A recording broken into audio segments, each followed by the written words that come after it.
प्रिय मित्रों, नमो नमः। संस्कृत कौमुदी में आप सभी लोगों का स्वागत है। मित्रों, हम लोग नीति शतकम ग्रंथ का क्रमशः गहन एवं सूक्ष्म अध्ययन कर रहे हैं। एलटी ग्रेड शिक्षक भर्ती, टीजीटी, पीजीटी इत्यादि महत्वपूर्ण परीक्षाओं के अनुसार, और हम लोग कल की कक्षा में इसके 89 श्लोकों तक का अध्ययन कर चुके हैं और अब आज की कक्षा में इस 90 श्लोक से अध्ययन प्रारंभ करते हैं। तो पहले मित्रों हम लोग इसके अर्थ को देखेंगे, फिर इसके व्याकरणात्मक टिप्पणियों को, फिर इसमें अलंकार कौन सा है, इसमें छंद कौन सा है, इसके कौन से प्रश्न परीक्षा में पूछे जा चुके हैं और कौन से महत्वपूर्ण प्रश्न परीक्षा में पूछे जा सकते हैं। इन सभी महत्वपूर्ण बिंदुओं पर चर्चा करते हुए अध्ययन प्रारंभ करते हैं। तो मित्रों, आप लोग अपनी नोट्स और अपनी पुस्तक लेकर के बैठ जाइए और चलिए एक बार इसको हम लोग पहले पढ़ लेते हैं। विरम विरम आयासादस्माद् दुरध्यवसायतो विपदि महताम धैर्य ध्वंसम यदीक्षितुम ईहसे अयि जड़ विधे कल्पापाये अपि अपेत निज क्रमा कुल शिखरिणः क्षुद्रा न एते न वा जलराशयः। मित्रों, इस श्लोक में महाकवि भर्तृहरि यह बता रहे हैं कि जो महापुरुष लोग होते हैं ना, इनके धैर्य को किसी भी अवस्था में नष्ट नहीं किया जा सकता, किसी भी अवस्था में इनको तोड़ा नहीं जा सकता। और इसके लिए मित्रों बहुत ही अच्छा एक दृष्टांत भी दिए हुए हैं इस श्लोक में। तो चलिए हम लोग परीक्षा की दृष्टि से अध्ययन प्रारंभ करते हैं। तो मित्रों, इसके अर्थ को हम समझते हैं कि अगर सरलता पूर्वक समझना है तो हम लोगों को इसमें थोड़ा सा अन्वय बना करके अध्ययन करना पड़ेगा। हम लोग प्रतिदिन श्लोकों का तो प्रारंभ से अध्ययन कर लेते हैं, लेकिन इसका यदि अन्वय नहीं बनाएंगे हम लोग तो सरलता से नहीं समझ में आएगा। तो इसके लिए मित्रों हम लोग अध्ययन यहां से प्रारंभ करते हैं। अयि अर्थात हे, है ना। अयि अर्थात हे जड़ विधे। जड़ विधे अर्थात मित्रों मति मंद विधि। मति मंद विधि अर्थात कहले मंद बुद्धि विधि। मंद बुद्धि विधे अर्थात विधि, है ना। विधि अर्थात ब्रह्मा भी कह सकते हैं। कर हे मंद बुद्धि विधि। अब मित्रों हम लोग यहां आ जाते हैं। हे मंद बुद्धि विधि विपत्ति अर्थात विपत्ति में। विपत्ति अर्थात विपत्ति में महताम मने महापुरुष। महताम अर्थात महापुरुष लोगों के धैर्य ध्वंसम अर्थात मित्रों धैर्य का ध्वंस अर्थात नाश, कि धैर्य का नाश, धैर्य के नाश का, यद मने जो, इक्षितुम मने देखने की, इक्षितुम अर्थात देखने की, ईहसे मतलब चेष्टा करते हो। क्या करते हो? चेष्टा करते हो या कर रहे हो, देखने की चेष्टा कर रहे हो। ठीक मित्रों, अब फिर से यहां तक पहले इसको एक लाइन पढ़ करके पकड़ लिया जाए कि हे मंद बुद्धि विधि विपत्ति में महताम धैर्य ध्वंस अर्थात महापुरुष के धैर्य के नाश का, यदि तुम ये से जो तुम देखने की इच्छा या चेष्टा कर रहे हो, इस क्या करेंगे? दुरध्यवसायतः यानी कि दुष्ट चेष्टा वाले, दुष्ट चेष्टा वाले, ठीक। इस अब कह रहे हैं कि विरम विरम आयासाद। मित्रों हम विच्छेद कर करके पढ़ रहे हैं, है ना, समझिएगा आप लोग। विरम विरम, अब यहां पर देखिए दीर्घ संधि है तो आयासात कर लेंगे, फिर अस्मात, है ना। करे दुष्ट चेष्टा वाले इस, आयासात मतलब मित्रों प्रयत्न कह ले या फिर प्रयास कह ले। तो इस दुष्ट चेष्टा वाले प्रयत्न को, प्रयास को क्या करो? विरम विरम अर्थात इस दुष्ट चेष्टा वाले प्रयत्न से विरत हो जाओ, अलग हो जाओ, या फिर कह ले मित्रों हम लोग की छोड़ दो। क्या करो? इसको छोड़ दो। ठीक मित्रों, तो इस दुष्ट चेष्टा यानी जो ये तुम उनके धैर्य के नाश की देखने की जो तुम चेष्टा कर रहे हो, हे मंद बुद्धि विधि, इस दुष्ट चेष्टा वाले तुम अपने इस प्रयत्न को, अस्मात अर्थात इस जो प्रयत्न को तुम क्या करो? छोड़ दो, इससे अलग हो जाओ। ठीक मित्रों, अब देखते हैं। ठीक, या चलिए एक बार इसको पुनः इतना तक पढ़ लेते हैं कि हे मंद बुद्धि विधि विपत्ति में जो तुम महापुरुष के धैर्य का नाश को देखने की इच्छा कर रहे हो, चेष्टा कर रहे हो, तो अपने इस दुष्ट चेष्टा वाले तुम प्रयत्न को क्या करो, छोड़ दो। मित्रों यहीं पर अच्छा हम बता देते हैं आप लोगों को, ये जो प्रयत्न है यह क्या है, विशेष है ना, यह परीक्षा के लिए महत्वपूर्ण है, चर्चा करते चलते हैं। और दुष्ट चेष्टा वाले है क्या है मित्रों, विशेषण। ठीक, विशेषण है, इसको आप लोग नोट कर लीजिएगा अपने बुक में या नोट्स में, या तत्र कहीं भी। क्योंकि देखिए यह इस मंद बुद्धि विधि का जो प्रयत्न है वह कैसा प्रयत्न है, दुष्ट चेष्टा वाले इस प्रयत्न को तुम छोड़ दो। तो दुष्ट चेष्टा वाले इस प्रयत्न को, तो प्रयत्न मित्रों इसका कैसा है, दुष्ट चेष्टा वाला प्रयत्न है। तो यह विशेषण हुआ, यह विशेष हुआ, परीक्षा के लिए महत्वपूर्ण, नोट कर लीजिएगा। तो कह रहे हैं कि अपने इस दुष्ट, अब आगे बढ़ते हैं, तो कह रहे हैं कि अपने इस दुष्ट चेष्टा वाले प्रयत्न को छोड़ दो, क्योंकि अब यहां पर देखिए मित्रों बता रहे हैं कि कल्प पाए अपि, यानी कल्प के अंत में भी, अर्थात कल्पांत में अपि मने भी, अर्थात कल्पांत में भी। अब मित्रों आगे है अपेत निज क्रमा। तो इस अपेत निज क्रमा को अभी इसका अर्थ रहने देते हैं, हम लोग नीचे चलते हैं फिर उसके अर्थ पर चलेंगे, तब सटीक वाक्य बैठेगा। तो कल्प के अंत में भी, कल्पांत में भी, कुल शिखरिण मतलब मित्रों पर्वतों का समूह, या फिर कह ले कुल पर्वत। तो कुल पर्वत या पर्वतों का समूह कितना है मित्रों, 7 है। मलय इत्यादि है ना, सुमेरु इत्यादि 7 पर्वत जो श्रेष्ठ पर्वत हैं, है ना, विंध्य इत्यादि, ये जो 7 श्रेष्ठ पर्वत है उन पर्वतों की चर्चा कर रहे हैं, उनके लिए यह शब्द आया है कुल शिखरिण। तो जो इन 7 पर्वतों का श्रेष्ठ समूह है, यह क्षुद्रा अर्थात छोटे, न मने नहीं होते, एते मने ये मित्रों ते जो सर्वनाम, न एते आया है, फिर वृद्धि संधि हुई है यहां पर। तो एते जो है ये किसके लिए है, इस कुल पर्वतों के समूह के लिए, राइट। तो कह रहे हैं ये जो कुल पर्वतों का समूह है छोटा नहीं होता इतना। अब मित्रों फिर से यहां से अर्थ पकड़ते हैं, तब इसको लेंगे, है ना। कह रहे कल्पांत में भी ये कुल पर्वतों का समूह क्षुद्रा न एते, यानी इतने छोटे नहीं होते कि अपेत निज क्रमा, अर्थात अपने सीमा का, अपने मर्यादा का उल्लंघन कर दे, चाहे नष्ट कर दे ना मित्रों। तो अर्थ इसका लगा लेंगे मर्यादा, अपेत निज क्रमा, यानी मर्यादा नष्ट हो चुकी हो, मर्यादा नष्ट हो चुकी हो जिनकी। ठीक मित्रों, तो हम लोग इसका अर्थ अब इससे अब जोड़ लेंगे ना। तो कि कल्पांत में भी ये जो पर्वतों का समूह है इतना छोटा नहीं हो जाते कि वे अपने मर्यादा को क्या कर दे, उल्लंघन कर दे, या अपने मर्यादा को नष्ट कर दे। ये इतने छोटे नहीं हो जाते जब कल्प का अंत होता है ना। आगे फिर एक पंक्ति और जोड़ देते हैं, कह रहे हैं कि न वा जल राशि अर्थात मित्रों समुद्र, और कह रहे हैं कि और ना मतलब नहीं, और जल राशि समुद्र, और समुद्र भी इतना छोटा नहीं होता। अब मित्रों इसके साथ भी ये सब जोड़ देते हैं कि और समुद्र भी कल्पांत में इतना छोटा नहीं होता कि वह अपनी मर्यादा को भूल जाए, मर्यादा का उल्लंघन कर दे, या मर्यादा को नष्ट कर दे। ये सब इन दोनों की बातें की है ना, पर्वत और समुद्र की। तो मित्रों एक बार संपूर्ण अर्थ को देख लेते, फिर इसमें अलंकार देखेंगे, आप लोगों को बहुत ही अच्छे बेहतर ढंग से इसमें अलंकार समझाएंगे हम।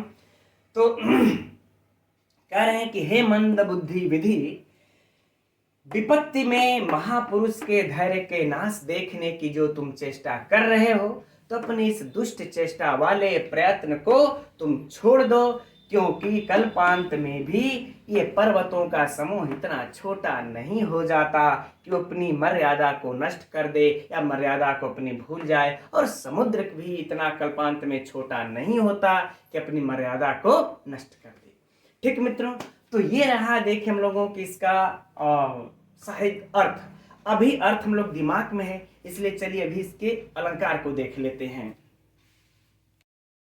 तो इसको साफ कर लिया जाए मित्रों, थोड़ा सा अलंकार नीचे देखने के लिए, है ना। चलिए ठीक। अब देखिए मित्रों, इसमें हम लोगों को दो अलंकार दृष्टिगत हो रहा है, एक तो व्यतिरेक है, एक दृष्टांत है। ठीक, एक कौन है? व्यतिरेक, है ना, पहला, और दूसरा क्या है मित्रों? दृष्टांत। तो पहले मित्रों हम लोग व्यतिरेक को समझते हैं और बेहतर ढंग से समझते हैं। ठीक, तो पहले देखते हैं मित्रों कि व्यतिरेक अलंकार कहते किसको हैं। तो कह रहे हैं कि उपमान से, जहां उपमान से उपमेय का, उपमान से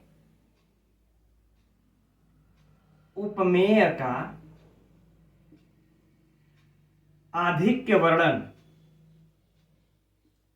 आधिक्य वर्णन ही क्या कहलाता है मित्रों? आधिक्य वर्णन ही व्यतिरेक कहलाता है। बहुत छोटा सा इतना इसका परिभाषा है। अर्थात जो उपमान होता है, इस उपमान से जब हम उपमेय का वर्णन अधिक कर दे या उसको बढ़ा चढ़ा करके कर दे उपमान की अपेक्षा, तो उसको हम व्यतिरेक अलंकार कहते हैं। अर्थात मित्रों, उपमान का अतिक्रमण कर देना उपमेय के द्वारा ही व्यतिरेक अलंकार कहलाता है। अब मित्रों, इसे हम आप लोगों को बिल्कुल सरल शब्दों में उदाहरण देकर के बता रहे हैं। देखिए, जैसे देखिए एक है चंद्रमा, है ना, एक चंद्रमा। अच्छा, उपमान किसको कहते हैं मित्रों और उपमेय किसको कहते हैं? आप लोग जानते ही होंगे, और इधर लिख लेते हैं मुख। ठीक, उपमान अर्थात जो गुणों में बढ़ करके हो, और उपमेय अर्थात जो गुणों में इससे न्यून हो। यह सिस्टम है उपमान और उपमेय का अर्थ का। ठीक, तो अब यहां पर मित्रों देखिए, अब यहां पर क्या हो रहा है? अब यहां पर देखिए, इसको यह भी लिख लेते हैं कि उपमान है। चंद्रमा क्या है? उपमान है, समझने के लिए। और यह मुख क्या है? उपमेय है ना।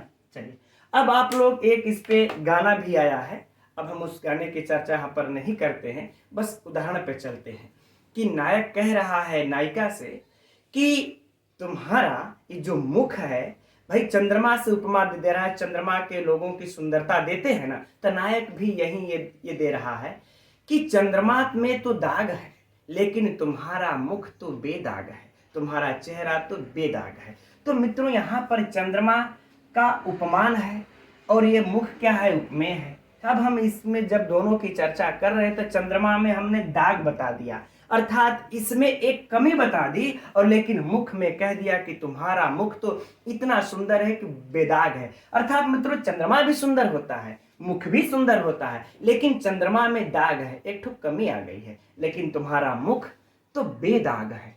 ठीक, तो इसमें कमी है और इसमें आधिक्य वर्णन है सुंदरता का, है ना मित्रों। तो यहां पर देखेंगे आप लोग कि इस जो मैंने बताया अभी कि चंद्रमा में दाग है, तुम्हारा मुख तो बेदाग है, तो इसमें उपमान का कम और उपमेय का अधिक वर्णन है। ठीक मित्रों, तो यहां पर कौन सा अलंकार हो जाएगा? व्यतिरेक अलंकार। अभी मित्रों हम लोग इसको इस श्लोक में भी घटाएंगे, लेकिन चलते थोड़ा सा अब पीजीटी इत्यादि या नेट इत्यादि में भी जो कुछ प्रश्न चर्चा होते हैं उस पर भी चर्चा कर लेते हैं। यह जो हमने बताया मित्रों, यह आचार्य मम्मट के अनुसार है, मम्मट काव्य प्रकाशकार के अनुसार ये ऐसा मानते हैं। लेकिन जब हम लोग अलंकार सर्वस्यकार रुय्यक की बात करते हैं, तो रुय्यक क्या कहते हैं? उनका कहना है कि भाई उपमान से, अब चर्चा हो रही, थोड़ी सी हो जाए, आप लोग ये हो सकता है भाई पीजीटी नेट और इत्यादि का भी परीक्षाएं देना ही चाहते होंगे, देते ही होंगे, तो उस पर देख लेते हैं। तो रुय्यक का कहना है, एकदम जानकारी के लिए मित्रों समझ लीजिए कि ये जो उपमान से उपमेय का अधिक वर्णन हो तो भी व्यतिरेक अलंकार होता है, और उपमेय से यदि उपमान का भी अधिक वर्णन हो तो भी व्यतिरेक अलंकार होता है। अर्थात मित्रों पुनः समझिए, चाहे इसकी सुंदरता के अधिक का वर्णन हो जाए तो भी व्यतिरेक, और चाहे इसकी भी सुंदरता के अधिक का वर्णन हो जाए तो भी व्यतिरेक, यह दोनों में ये व्यतिरेक मानते हैं। लेकिन आचार्य मम्मट क्या है कि यह सिर्फ इसी में व्यतिरेक मानते हैं कि जब उपमेय के अधिक वर्णन हो, है ना, तभी मानते हैं। अच्छा, इसके लिए रुइया के एक उदाहरण भी ये देते हैं। जैसे नायिका के से नायक कहता है, मैं हिंदी ही बता दे रहा हूं, श्लोक लिखना थोड़ा सा टाइम टेकिंग होगा, कि ये चंद्रमा तो दिन प्रतिदिन क्षय हो करके पुनः वृद्धि को प्राप्त करता है, पुनः पूर्ण हो जाता है, लेकिन हे सुंदरी, ये जो तुम्हारा यौवन है, एक बार यदि क्षीण हो गया तो फिर पुनः वापस नहीं आएगा। तो मित्रों, अब इस अलंकार में रुइया के अनुसार हम बता दे रहे हैं। अब यहां पर उपमान आप लोगों का क्या हो जा रहा है? चंद्रमा का क्षीण होना, ठीक है ना, और उपमेय क्या हो जाएगा? जो मैंने भी बोला, इसमें उपमेय क्या हो जाएगा?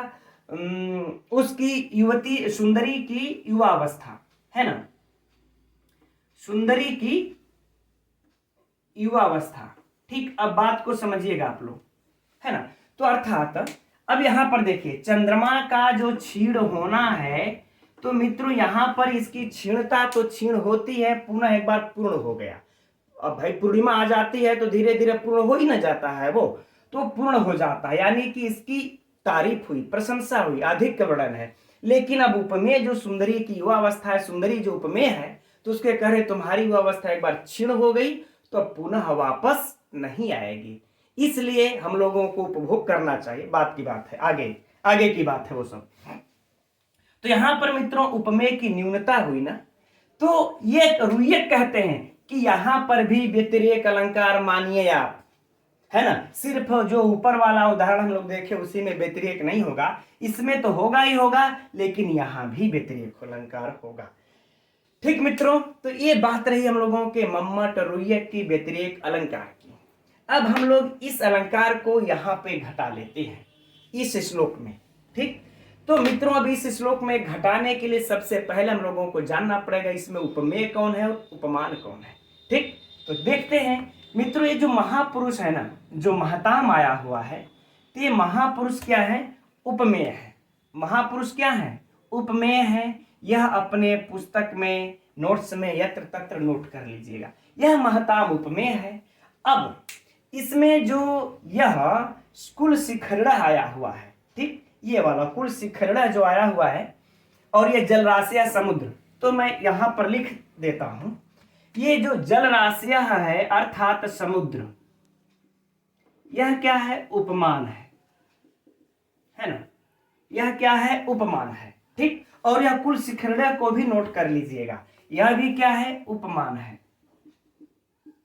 ठीक, तो इस उपमान से ये जो पर्वत का समूह और ये समुद्र जो उपमान है, इस उपमान से इस महापुरुष के धैर्य का थोड़ा सा बढ़ा चढ़ा करके, मैं यहां पर और भी विद्वानों ने लिखा कि पूर्णतया व्यतिरेक अलंकार नहीं है मित्रों, लेकिन है व्यतिरेक अलंकार, ठीक है ना, कि इस उपमान समुद्र और कुल शिखरड़ी ये जो पर्वत है, इनसे इस महापुरुष के धैर्य को थोड़ा सा बढ़ा चढ़ा करके, यानी प्रशंसा करके कहा जा रहा, अधिक वर्णन है कि हे मंदबुद्धि ब्रह्मा, तुम इस महापुरुषों के धैर्य को नष्ट करने की चेष्टा तो तुम करो ही मत, देखो ही मत, इसको तुम त्याग दो, है ना।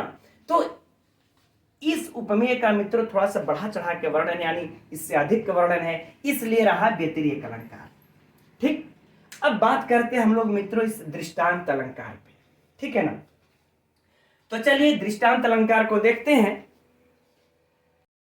तो इसको साफ कर लिया जाए मित्रों, तब फिर इसी के नीचे उसको देख लेते हैं हम लोग, ठीक है। चलिए, तो दृष्टांत अलंकार मित्रों, यद्यपि इसकी चर्चा पूर्व में हो चुकी है कि दृष्टांत अलंकार किसको कहते हैं, लेकिन चलिए अब अलंकारों की चर्चा चली रही है तो एक बार पुनः संक्षिप्त रूप में इसको देख लेते हैं। पहले तो बात करते हैं मित्रों दृष्टांत अलंकार कहते किसको है। तो दृष्टांत अलंकार यानी कि इन, मैं परिभाषा भी छोटे शब्दों में लिख देता हूं, इन अर्थात इन कह लें तो क्यों, कौन? जो उपमेय आदि हैं, या उपमेय आदि, या फिर कह लें उपमान आदि, उपमान आदि, है ना। इन उपमेय आदि का यानी कि भिन्न होते हुए भी, इन यह उपमेय आदि भिन्न होते हुए भी भिन्न होते हुए भी, आप लोग भी यदि नोट करना चाहेंगे तो नोट कर लीजिएगा। दृष्टांत का बड़ा ही सरल परिभाषा है यह, कि इन उपमान आदि अर्थात उपमान, उपमेय, इसके विशेषण, साधारण धर्म, इस उपमान आदि को भिन्न होते हुए भी, है ना, इसमें बिंब और प्रतिबिंब भाव, बिंब प्रतिबिंब, बिंब प्रतिबिंब भाव, बिंब प्रतिबिंब भाव को, ठीक है ना, या भाव होने पर, बिंब प्रतिबिंब भाव होने पर क्या कहलाता है? दृष्टांत अलंकार कहलाता है। आगे नोट कर लीजिएगा। ठीक, फिर से समझिए कि इन उपमान आदि, उपमान आदि का मित्रों अर्थ हो जाएगा कि उपमेय, उपमान, साधारण धर्म, वाच्य जो है सब, इन उपमान आदि के भिन्न भिन्न होंगे, लेकिन भिन्न भिन्न होने पर भी बिंब प्रतिबिंब भाव होगा। ठीक, उनमें बिंब प्रतिबिंब भाव होगा। अब अच्छा जरा मित्रों बताइए कि जब हम जैसे हैं वैसे ही, चाहे हम शीशे में देखें, आईना में देखें, चाहे जल में देखेंगे, अपने चेहरे को वैसा ही नहीं देखेंगे। लेकिन जरा ये बताइए कि अगर दोनों भिन्न भिन्न हो करके भी ये बिंब प्रतिबिंब का भाव हो, वहां पर रूप दृष्टांत कहलाता है। अब इसके लिए मित्रों समझने के लिए हम आप लोगों को बेहतर एक काव्य प्रकाश से उदाहरण हिंदी में समझा देते हैं। ठीक है ना। वहां पर मित्रों आया हुआ है कि कह रहा है एक नायक कि तुमको देखते ही इस काम संतप्त सुंदरी का मन शांत हो जाता है। ठीक, हाँ, तो चलिए, तुमको देखते ही थोड़ा सा लिख लेंगे तो सही होगा। तुमको देखते ही, घसीट के लिख देते हैं मित्रों, बोल भी रहे, समझ लीजिएगा।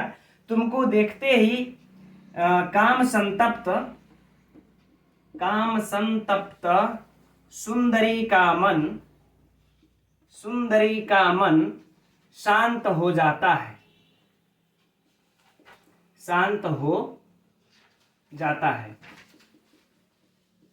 कोई नायिका है चाहे नायक है, वह उस नायक से, कोई स्त्री या पुरुष है, वो उस नायक से कह रही है कि तुम देखो, तुमको देखते ही इस नायिका का जो मन है वो काम संतप्त रहता है तो शांत हो जाता है। फिर निचली पंक्ति जस्ट है मित्रों, अब उस पर देखते हैं। कहते हैं कि चंद्रमा को देखने पर, चंद्रमा को देखने पर, ठीक लग रहा है मैं कुछ ज्यादा ही घसेट दे रहा हूं, थोड़ा सा समय बचाने की कोशिश करते हैं मित्रों आप लोगों की हम। चंद्रमा को देखने पर कुमुदनी, कुमुदनी का फूल खिल उठता है, खिल उठता है ना।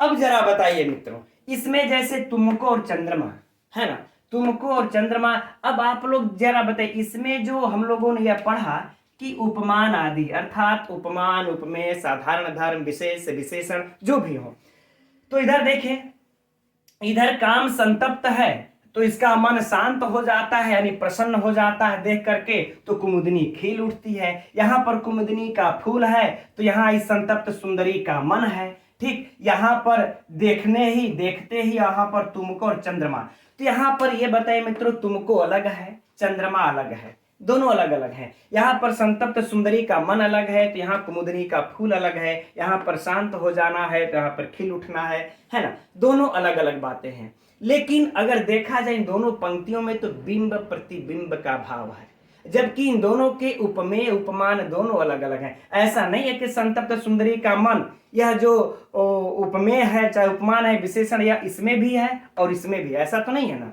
यहाँ पर देखिए, संतप्त सुंदरी का मन है तो यहाँ पर फूल है, यहाँ पर शांत है तो यहाँ पर खिल उठना, दोनों समान थोड़ा है, अलग अलग है, भिन्न है। भिन्न होते हुए भी इन दोनों में मित्रों श्लोक में क्या है? बिंब प्रतिबिंब का भाव होता है, तब जाकर के मित्रों दृष्टांत अलंकार होता है। ठीक, सेम अब इसको हम लोग इस श्लोक में घटा लेते हैं।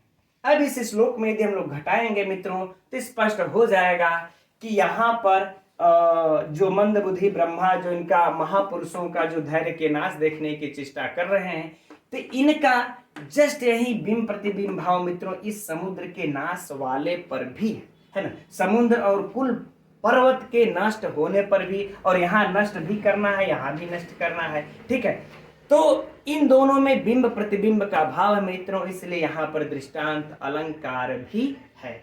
यद्यपि इसकी चर्चा मित्रों और विशिष्ट पहले भी हो चुकी है, लेकिन चलिए यहाँ पर इसकी चर्चा हो गई, पुनः आप लोगों की स्मरण ताजा हो गई। तो मित्रों, यदि आप लोगों को दृष्टांत या जिस प्रकार से परीक्षा में ऑप्शन में दे कौन सा अलंकार है, दृष्टांत है या फिर व्यतिरेक है, वैसा कार्य कीजिएगा आप लोग। अब आप लोग दोनों अलंकार तो बेहतर ढंग से समझ गए होंगे। अब चलिए हम लोग इसके प्रश्नोत्तरी पर चलते हैं मित्रों। चलिए प्रश्नोत्तरी इसकी देख लेते हैं, जो साहित्य से एग्जाम में पूछे जा सकते हैं उस पर, फिर व्याकरणात्मक टिप्पणी पर देखेंगे। तो मित्रों, इसका पहला प्रश्न हो जाएगा कि कौन लोग कल्प के अंत में भी अपने सीमा का, अपने मर्यादा का उल्लंघन नहीं करते। तो उत्तर में दो होगा, एक तो समुद्र हो जाएगा और दूसरा हो जाएगा ये कुल शिखरणी अर्थात पर्वतों का समूह। ठीक, और कह रहे हैं कि अगला प्रश्न सुनिए, किसे इस ब्रह्मा के, किसे महापुरुषों के धैर्य के नाश देखने की चेष्टा को छोड़ देना चाहिए? किसे महापुरुषों के धैर्य के नाश होने करने का प्रयत्न या चेष्टा करने के प्रयत्न को छोड़ देना चाहिए? तो मित्रों, जड विधे। किसको छोड़ देना चाहिए? जड विधे को, अर्थात मंद बुद्धि विधि को छोड़ देना चाहिए। ठीक मित्रों, इसके लिए ये दो महत्वपूर्ण इसमें से प्रश्न बनते हैं। चलिए अब इसके व्याकरणात्मक टिप्पणियों को देखते हैं। तो व्याकरणात्मक टिप्पणियों में मित्रों देखते हैं विरम और विरम, वी उपसर्ग पूर्वक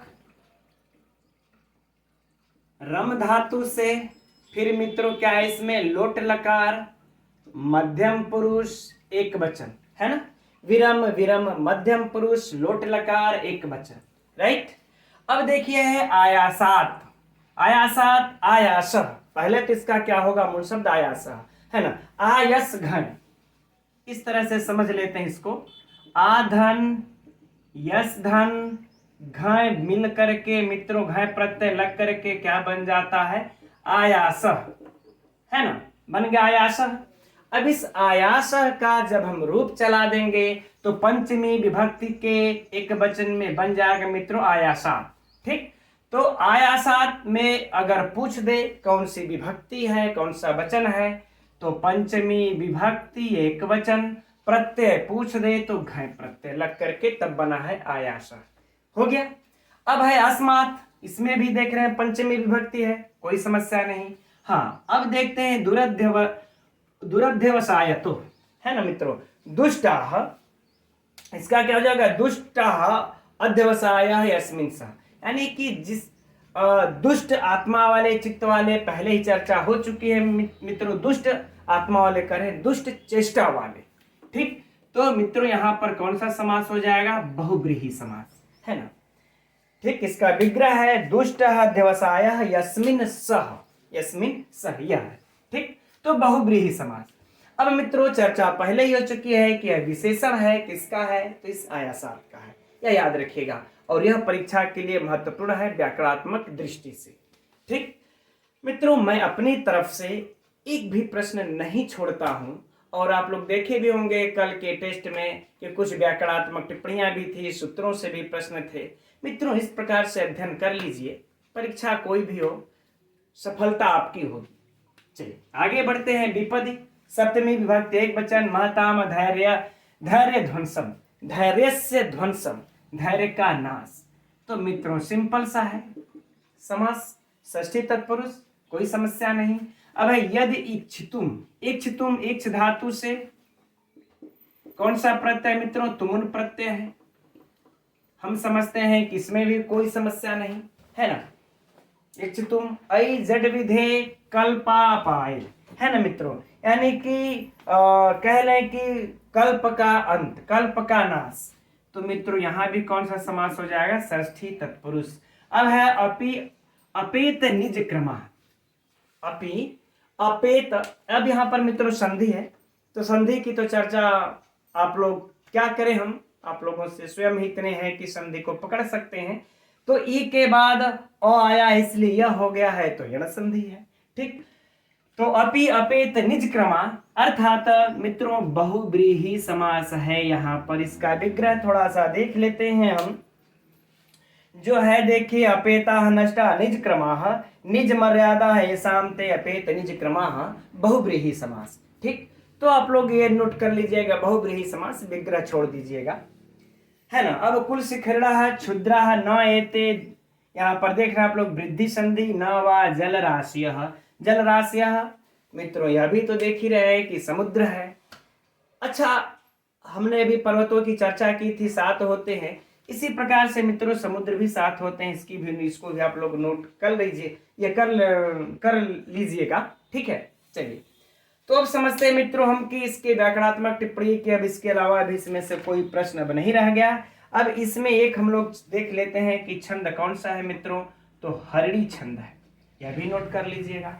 अब बताइए आप लोग, इसमें से कोई प्रश्न बचा जो कि आप लोगों को परीक्षा में पूछा जाए? अब हमारे दृष्टि से तो नहीं, एक आप लोगों की दृष्टि यदि कोई प्रश्न बच गया होगा मित्रों तो आप लोग कमेंट्स कीजिए, उसका भी उत्तर ढूंढा जाएगा।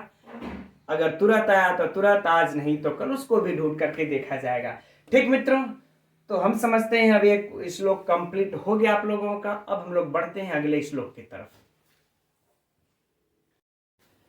तो यह रहा मित्रों अगला श्लोक संख्या 91, और यह इस दैव पद्धति का अंतिम श्लोक है। यह भी परीक्षा की दृष्टि से महत्वपूर्ण है मित्रों। तो देखते हैं इसे। दैवेन प्रभुणा स्वयं जगति यद्यस्य प्रमाणीकृतं ततस्योपन्मेन मनागपि महान्नैवाश्रयः कारणं सर्वाशा परिपूरके जलधरे वर्षत्यपि प्रत्यहम् सूक्ष्मा एव पतन्ति चातक मुखे द्वित्रापयो बिंदवः। मित्रों इस श्लोक में महाकवि भर्तृहरि यह कह रहे हैं कि भाग्य में जितना लिखा होता है उतना ही मिलता है, ना ही इससे कम मिलता है और ना ही ज्यादा मिलता है। ठीक मित्रों, और इसके लिए यह बड़ा ही सुंदर दृष्टांत भी दे रहे हैं। तो चलिए हम लोग इसे परीक्षा की दृष्टि से अध्ययन करते हैं। करें कि दैवेन प्रभुड़ा, दैवेन अर्थात भाग्य, प्रभुड़ा अर्थात शक्तिशाली, शक्तिशाली, करें शक्तिशाली भाग्य ने, स्वयं अर्थात स्वयं, जगति अर्थात संसार में, इस संसार में शक्तिशाली भाग्य ने जितना स्वयं लिख दिया। अभी आगे है यत यस्य, यस्य अर्थात मित्रों जिस पुरुष के, है ना, यस जिस, तो जिस का अर्थ हम लोग क्या लगा लेंगे? ठीक, करें जिस पुरुष के भाग्य में प्रमाणीकृतम, यानी कि सुनिश्चित कर दिया है, प्रमाणित कर दिया है, नियत कर दिया अर्थात लिख दिया है। तो जिस पुरुष के भाग्य में जितना लिख दिया है। ठीक, अब इसको अर्थ को पुनः समझ लेते हैं। करें सब शक्तिशाली भाग्य ने इस संसार में जिस पुरुष के लिए या जिस व्यक्ति के लिए स्वयं जितना प्रमाणीकृत मन लिख दिया है, तत् मतलब वह, तस्य मतलब उस पुरुष को या उसको, सीधे काले उसको, है ना। उपन्मेत मित्रों यहाँ पर संधि हुई है, जब हम तस् से लगा देंगे अ फिर उपन्मेत ओ गुण संधि है। तो उपन्मेत मतलब उतना ही प्राप्त होता है, करें उतना ही प्राप्त होता है। फिर आगे है मनागपि, मनागपि मतलब मित्रों का मनाक अपि अर्थात जरा भी नहीं, तनिक भी नहीं, तनिक भी, और महान न एव आश्रय, विच्छेद कर लेते हैं मित्रों। महान मतलब बड़ा, और न है, फिर महान के बाद आधा न हो जाएगा, फिर न है पूरा, न अर्थात नहीं, बड़ा नहीं, एव मने ही, फिर आश्रय दीर्घ संधि है, आश्रय का अर्थात हम लोग आश्रय लगा लेंगे। ठीक मित्रों, महान, बड़ा, न, नहीं, एव फिर कर लेंगे, नैव हो गया है, न धन एव नैव, वृद्धि संधि स्पष्ट दिख रही है। तो नहीं एव मने ही आश्रय मन आश्रय, करें बड़ा नहीं ही आश्रय, इसमें बड़ा आश्रय तनिक भी नहीं है, और कारण मने कारण। अब अर्थ हो गया मित्रों स्पष्ट कि इसमें बड़ा आश्रय तनिक भी कारण नहीं है।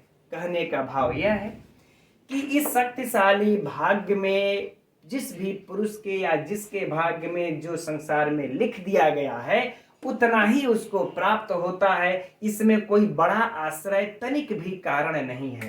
कहने का भाव है मित्रों, अगर आप किसी बड़े राजा के भी छत्र छाया में रहेंगे, किसी आप मतलब खजाने में भी रहेंगे, तो कहने का बड़ा आश्रय ले लेंगे तो भी आपको उतना ही प्राप्त होगा जितना कि शक्तिशाली भाग्य ने स्वयं लिखा है, उससे ज्यादा नहीं प्राप्त होगा। अब दृष्टांत देते हैं, अब देखते हैं नीचे। करें सर्व आशा परिपूर्ण के, यानी सभी लोगों के आशा को पूर्ण करने वाला, ठीक है ना, यानी कि सभी के आशा को पूर्ण करने वाला, आशा को पूर्ण करने वाला। चलिए हो गया। जलधरे, जलधरे अर्थात मित्रों बादल, तो सभी के आशा को पूर्ण करने वाला बादल। वर्षति अपि प्रत्यहम, वर्षति अर्थात मित्रों वर्षा करता है, अपि मने भी, प्रत्यहम मने प्रतिदिन, प्रतिदिन। कह रहे हैं कि सभी लोगों के आशा को पूर्ण करने वाला यह बादल प्रतिदिन बारिश करता है, ठीक। लेकिन सूक्ष्मा अर्थात सूक्ष्म, है ना, एव अर्थात ही, पतंती अर्थात गिरती है, पतंती अर्थात गिरती है, चातक मुखे अर्थात चातक के मुख में, चातक के मुख में, है ना, चातक के मुख में। द्वित्रा अर्थात दो या तीन, दो या तीन। पयो बिंदवा मतलब जल की बूंद, जल की बूंद। तो कह रहे हैं कि देखिए यह सभी के आशा को पूर्ण करने वाला यह बादल तो प्रतिदिन ही बरसता है, लेकिन सूक्ष्म ही गिरती है, यानी कि छोटी ही गिरती है। बूंद भी देखिए बड़ी और छोटी भी होती हैं, ठीक। तो कह रहे छोटी बूंद ही गिरती हैं चातक के मुख में, और वो भी ज्यादा बूंदें नहीं, दो या तीन ही जल की बूंदें गिरती हैं, अमृत की नहीं। इसलिए कह दिए यहाँ पर महाकवि भर्तृहरि कि जल की बूंदें दो ही तीन इस चातक के मुंह में गिरती हैं, उससे ज्यादा थोड़े गिरती हैं, ठीक मित्रों। संपूर्ण अर्थ एक बार पुनः देख लिया जाए। कह रहे भाग्य, इस शक्तिशाली भाग्य ने संसार में जिसके भी भाग्य में स्वयं जितना लिख दिया है उसको उतना ही प्राप्त होता है, उससे ज्यादा या कम प्राप्त नहीं होता है, और इसमें तनिक भी बड़ा आश्रय कारण नहीं है, क्योंकि देखिए सभी के आशा को पूर्ण करने वाला यह बादल वर्षा तो प्रतिदिन करता है, लेकिन चातक के मुख में दो या तीन जल की बूंदें ही, सूक्ष्म बूंदें ही गिरती हैं, ठीक मित्रों। ये रहा इसका अर्थ, ठीक।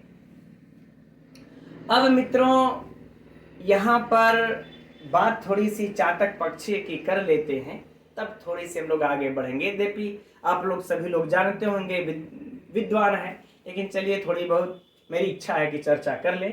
देखिए चातक मित्रों एक ऐसा पक्षी है, तो पहले देखिए यह कोयल के परिवार का पक्षी है, अर्थात जो जो लगभग कोयल में गुण होते हैं उसकी वही गुण लगभग इसमें भी कुछ गुण मिलते जुलते हैं। और यह मित्रों चातक पक्षी को पपीहा भी कहते हैं। क्या कहते हैं? पपीहा। इसके कुछ गुण भी हैं, आप लोगों को हो सकता है परीक्षा में कहीं काम आ जाए।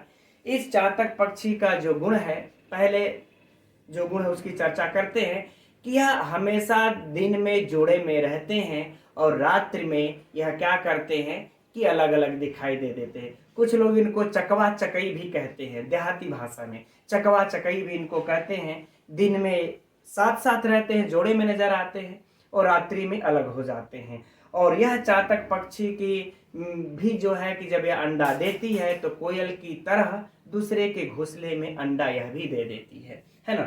चलिए अब देखिए जो यहाँ पर जल की बूंदों की चर्चा है मित्रों, वह यह है कि स्वाति नक्षत्र कहले चाहे वर्षा की बूंदें कह लें, कुछ कहते हैं कि वर्षा की पहली बूंदें, या लेकिन होगा स्वाति नक्षत्र की बूंदें।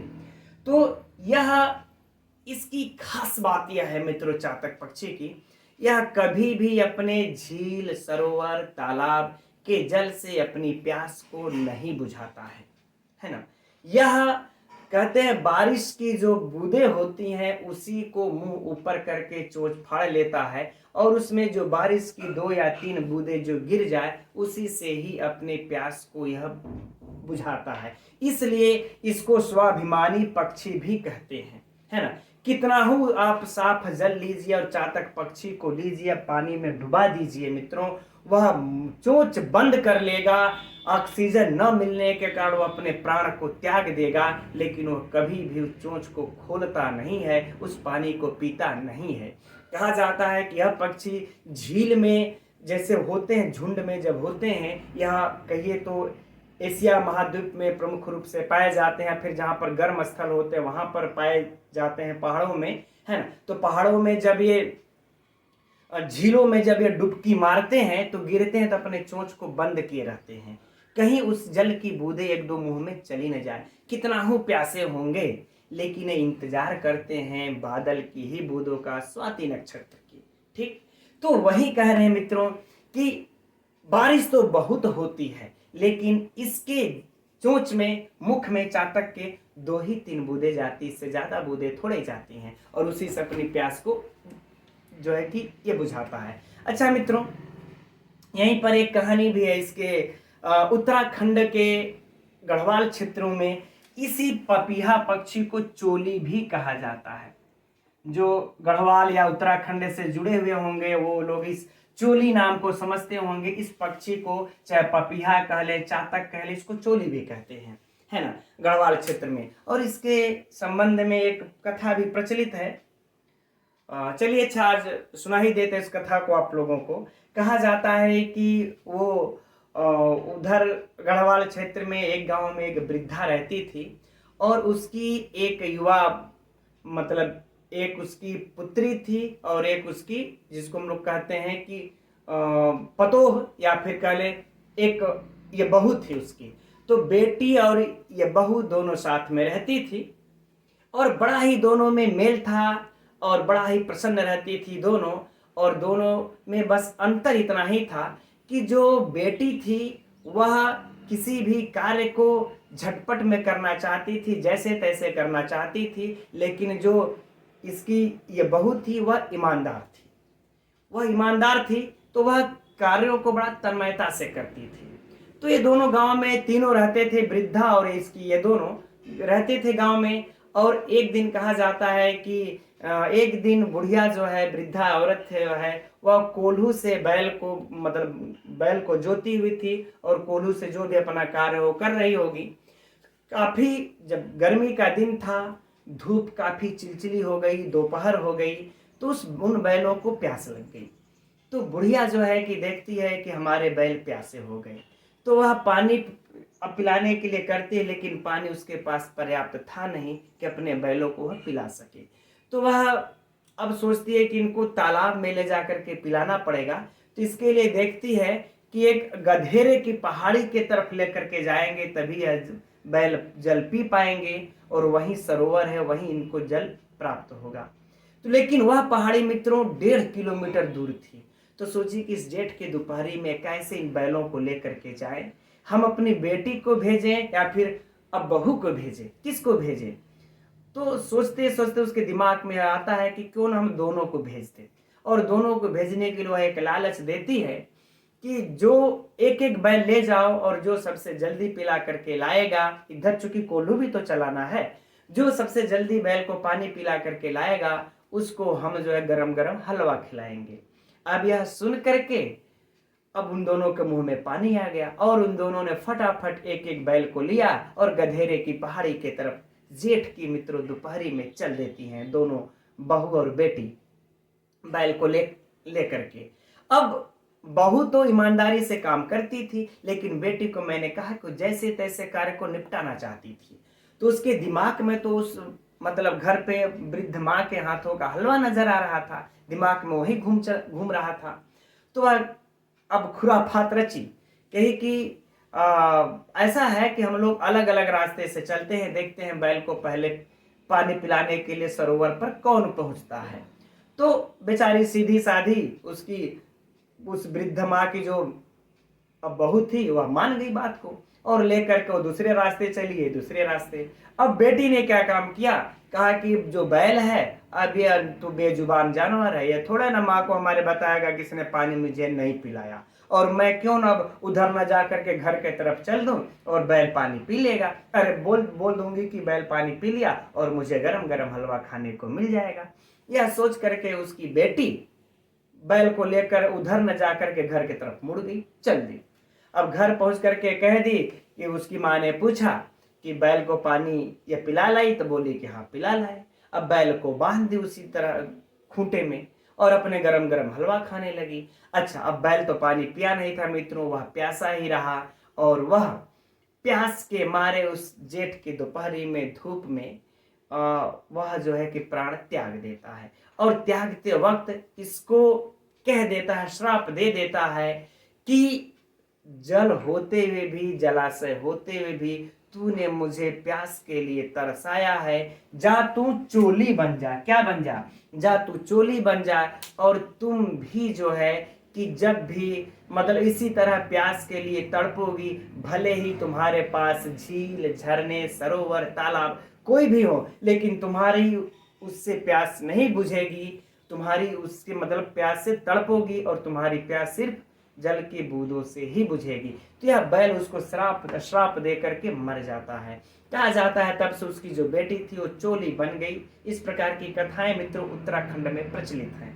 ठीक, तो कहा जाता है यहीं पर भी मित्रों यह भी कि चातक पक्षी जो होता है ना, तो वह जब भी अच्छा पीता है पानी तो कारण कुछ होगा ना, झील का, जलाशय का, चाहे वह साफ कितना हो रहे, तो कहते हैं कि इसको लाल और रक्त के समान दिखता है वो पानी, इसलिए वो अपनी चोंच के मुंह में डालता ही नहीं है, भले उसमें डुबकी लगा ले लेकिन वो पीता नहीं है, इसीलिए वो हमेशा बारिश की बूंदों का इंतजार करता है।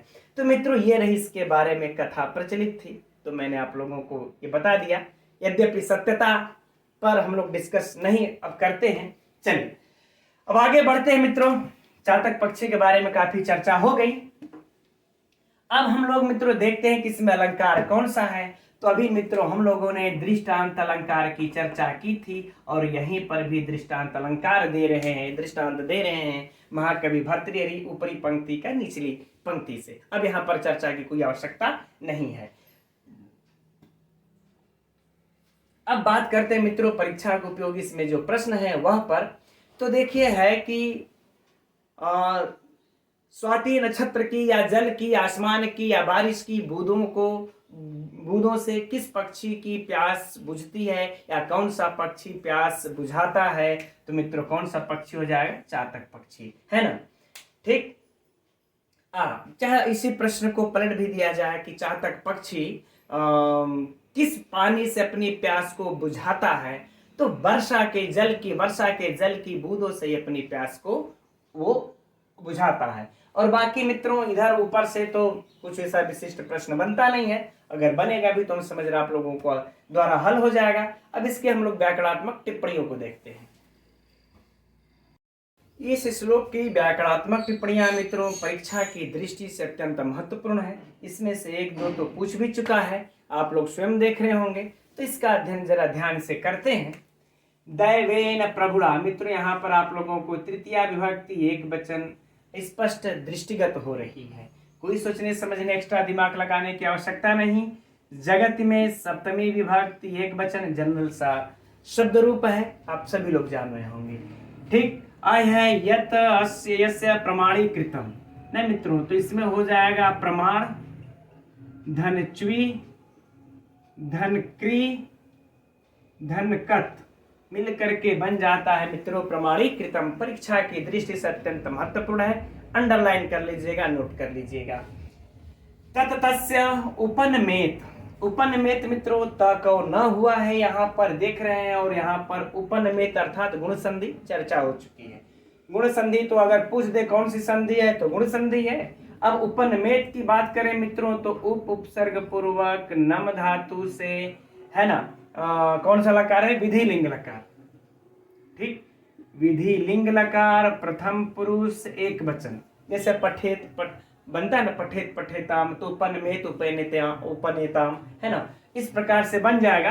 तो उपनम विधि लिंग प्रथम पुरुष एक वचन, याद रखिएगा उपनमेत, इस तरह से होगा ना मित्रों, उपनमेत, ठीक, जैसे पठेत है। आगे बढ़ते हैं, महान न एव आश्रय। मित्रों यहाँ पर वृद्धि संधि फिर दीर्घ संधि स्पष्ट है, पूछ लेगा हल हो जाएगा, इसीलिए हम संधि पर थोड़ा ध्यान नहीं देते, इतना तो आप लोग पकड़ते ही हैं। अब आगे है सर्वाशा परिपूर के। सर्वा आशा अर्थात मित्रों सिर्फ सर्वा आशा तक पूछ दे तो कर्मधारय समास, है ना, सबकी आशा, सर्व आशा तो कर्मधारय समास। अब होगा तासाम परिपूर के, सभी आशा को पूर्ण करने, है ना, पूर्ण करने। तो मित्रों यदि पूरे में पूछ देता षष्ठी तत्पुरुष समास, राइट। अब जल धरे, धरे धरा ध्री धनच प्रत्यय मृत्यु लग, मित्रों लग करके बन जाएगा धरा। अब जल से धरा यानी जल को धारण करने वाला, तो जल धरे मित्रों कौन सा समास, षष्ठी तत्पुरुष समास।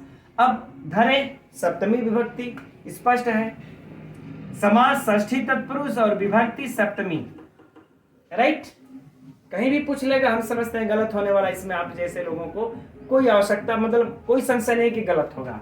वर्षत्यपि यण संधि है, इसमें स्पष्ट दिख रहा है, और वर्षति में, चलिए कोई बात नहीं। हाँ, ये परीक्षा की दृष्टि से मित्रों बहुत बहुत महत्वपूर्ण है ना। अहनि अहनि इति प्रत्ययहम, अगर पूछ देगा मित्रों, हमारे ख्याल से पूछ भी चुका है, यह अव्ययी भाव समास है। इसका मित्रों आप लोग विग्रह भी लिख लीजिएगा, विग्रह भी इसका पूछता है ना। अहनि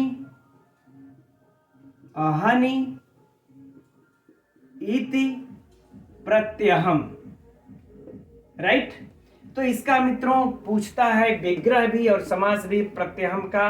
एकदम मैं बार बार कहूंगा, इसको नोट कर लीजिएगा, पूछा हुआ और पूछेगा तो जो लोग नहीं पढ़े होंगे धाराशायी हो जाएंगे विग्रह में भी, ठीक। अच्छा, इसमें टच प्रत्यय भी लगा हुआ है, ठीक है ना। अनश्च नपुंसकादनत्याम सूत्र से यहाँ पर इसमें जो है टच प्रत्यय भी लगा हुआ है, यह भी याद रखेगा। टच प्रत्यय अव्ययी भाव समास आनि इति प्रत्ययहम, इतनी बातें। आगे है सूक्ष्म एव पतंति, जानते ही हैं। चातक मुखे चातकस्य मुख, चातक का मुख षष्ठी तत्पुरुष, मुखे सप्तमी विभक्ति, समास षष्ठी और विभक्ति सप्तमी। द्वित्रा, अब इसके बारे में हम क्या बताएं, आप लोग तो जान ही रहे हैं कितना महत्वपूर्ण है। आगे भी कई जगहों पर यह आ चुका है, जैसे शिवराज विजय में भी यह आ चुका है, और भी अन्य साहित्यों में आया हुआ है ना।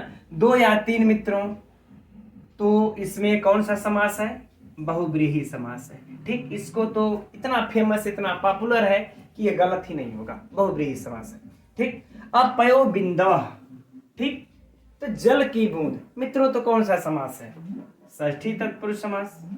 अब बताइए, है ना। तो इसमें मित्रों हम आप लोगों से बार बार रिक्वेस्ट करते हैं कि ये नोट कीजिएगा, ये नोट कर लीजिएगा, ठीक है। और बाकी तो ऐसे ही हल हो जाएगा, आप लोग कर भी सकते हैं, ठीक। प्रत्यय हमसे जुड़े सब तो हम समझते हैं मित्रों। इस श्लोक में अब आप लोगों की सभी कोई क्वेश्चन के हिसाब से परीक्षा की दृष्टि से अध्ययन पूर्ण हो गया। अब मित्रों आज ये देव पद्धति भी समाप्त हो गया। आज थोड़ा सा अलंकार और इस कथा में थोड़ा सा हम लोग उलझ करके रह गए, समय ज़्यादा लग गया। तो आज के चलिए देव पद्धति समाप्त भी हो गया, तो आज के दिन इतना ही रहने देते हैं। अब कल पुनः 7:30 बजे हम लोग मिलते हैं। कर्म पद्धति, अगला पद्धति कौन है, कर्म पद्धति, उस पद्धति के साथ अध्ययन प्रारंभ करते हैं। तब तक के लिए मित्रों नमो नमः।